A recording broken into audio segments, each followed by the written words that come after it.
Liyayikhetha igumgedlela inkosi enkulu Bombela Masamampondo. Baba mkhulu omkhulu phakathi ame. Noma selikhulume kakhulu igumgedlela ngazo izindaba zobukhosi nakhona eNdlunkulu kwaZulu usakhona lowo mlilo. Ubangwa yini na umlilo? Ubangwa yiko phela ukuthi abantu phela kulezi khathi namhlanje noma bezalwa ebukhosini umlando wabo kabawazi. Kanye nawo wonke amasiko aseyisizwe sabengoba. Ukuthi noma kusuka phela umkhuba noma umhlola ekhaya usuke usukaphi abantu bayebebheke lowo muntu noma leso siqu sakhe lowo muntu osuke enza leyo nto. Bese ke behlambalaza lowo muntu ngecebo lokuthi nabo bezizuzele umnotho hayi ngoba befisa ukuthi lo mkhuba uphele. La ukhuluma kakhulu igumgedlela umlando wakhona kwaZulu abantwana bakaNdaba. Njengoba phela uMndaba wayenomuzi wasemqekwini lapho kwaphuma khona inkosi uJama. Waseba nomuzi waseHlungweni kanye nomuzi wasegazini lapho kwakwenziwa khona imisebenzi. Kuhlatshwa khona izinkomo kwakunenkosana yakhona uXhoko. Ngalesi sikhathi phela kusuka abantwana basemqekwini lapho kuzalwa khona uJama befuna ukuzolala nabantwana basegazini. Bonke labantwana kwakwabantwana bakwaZulu. Yilapho phela abasegazini awagcina khona sekuphuma izibongo ezifana noBiyela noNtshangase. Inkosana yakhona kwakuwuXhoko eyathatha isinqumo sokuwubiyela lo muzi kuze kusuka sona isibongo sakwaBiyela. Ivimba umkhuba wawenziwa abantwana bakwaZulu ababesuka emqekwini lapho kuzalwa khona uNdaba. Likhulumile futhi igumgedlela nangawo umkhuba owenziwa yiyo inkosi uJama yokuthatha umkamuntu okhulelwe. Yathi izojiyisa lapho kwazalwa khona umntwana usojiyisa owazala uMaphitha kwase kuzalwa uZibhebhu. Lona phela usejikele lona uSuthu. Waphenduka iDube esandlwana. Eningi imikhuba yaliyichazile igumgedlela enemikhokha eyenzeka kuso isizwe saseNdlunkulu khona kwaZulu enganakwanga. Ngoba phela njengoba sikhona lapha emhlabeni siyafa siphinde sibuye sidalwe kabusha emva kweminyaka eminingi ezayo noma amakhulu athile azayo. Yiyo phela lento yenza ukuthi uthi mawuhamba ufika endaweni ongakaze ufike kuyo uqala nqa uthi kodwa le ndawo ngake ngayibonaphi. Nokuthi mhlambe kwesinye isikhathi uthi uyabuka ku-TV ubuka isiqephu uthi uyayibona indawo ethile uthi kodwa le ndawo ngake ngayibonaphi. Kwesinye isikhathi uhlangane nomuntu oqala nqa ukubonana naye uzibuza ukuthi kodwa lo muntu ngake ngambonaphi. Omunye kuyenzeka nithi niqala nqa ukubonana nivele ningazwani niqabane into eningayazi kanti umuntu wayekhona ngalesi sikhathi sasemandulo enake naphila naye eningazwani naye ubuyile. Njengoba sikhona nje lapha emhlabeni kungenzeka ukuthi thina laba esasiphila ngazo ikhathi asesandlwana noma ngemumva kwakhona. Umuntu uma ezalwa usuke emdala, usuke esuka kwelinye izwe esingalazi kwelamathongo lapho asuke ethunywe khona emhlabeni, ethunywa eyindoda endala. Ethunywa imisebenzi ukuthi kufanele ufike lapho uzovusa umuzi. Uganwe ngabafazi abathile nabathile ukuze kuzobuya abanye abantu ababehambe eminyakeni eminingi eyadlulayo. Mhlambe uganwe ngamakhosikazi awu-8 bese uzozala lezi ingane ezifunakalayo ngalesi sikhathi uthunywa usuka kuloya mhlaba wawusuka kuwona. Mhlambe izingane kwakuthiwa fanele uzizale mhlambe ziwu-40 nangaphezulu.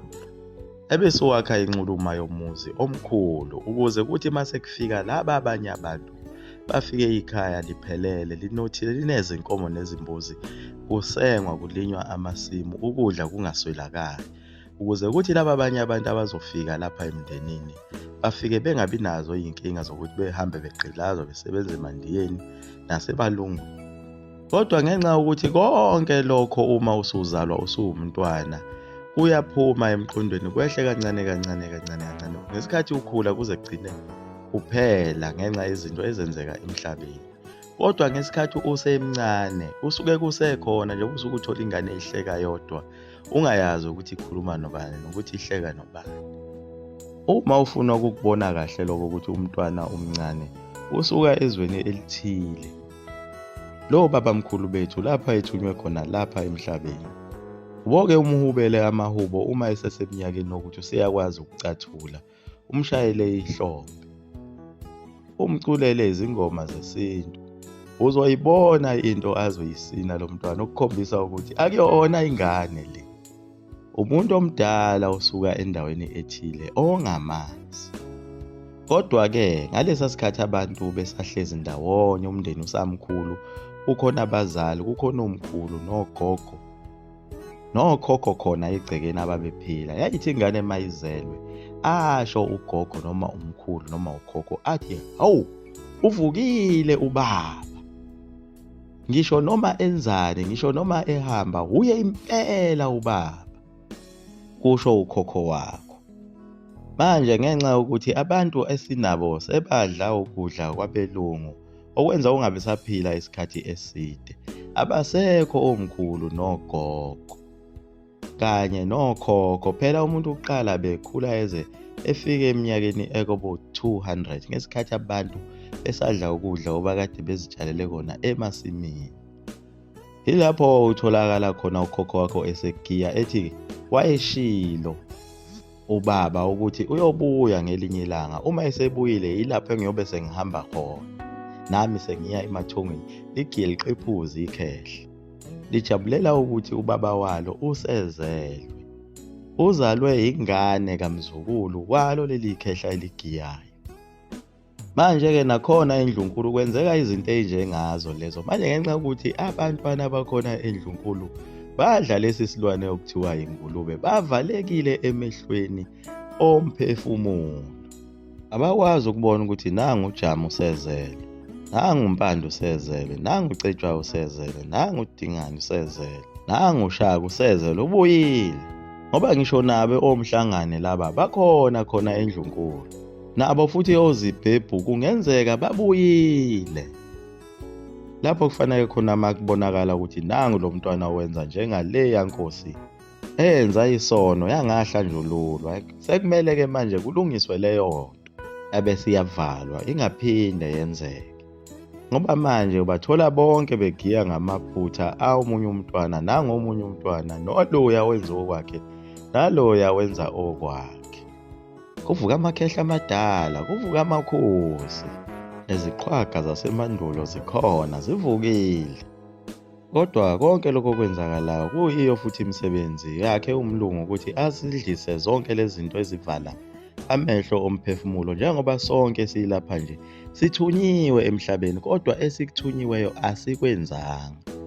Phela ukuba khona emhlabeni kuyithuba eliyingqayizivele. Ngeke uze udalwe emhlabeni ukuthi udalwe lokuthi wena woza uzophuza lapha bese uzidlela inyama bese uqonywa izintombi bese kuphela kanjalo uyafa.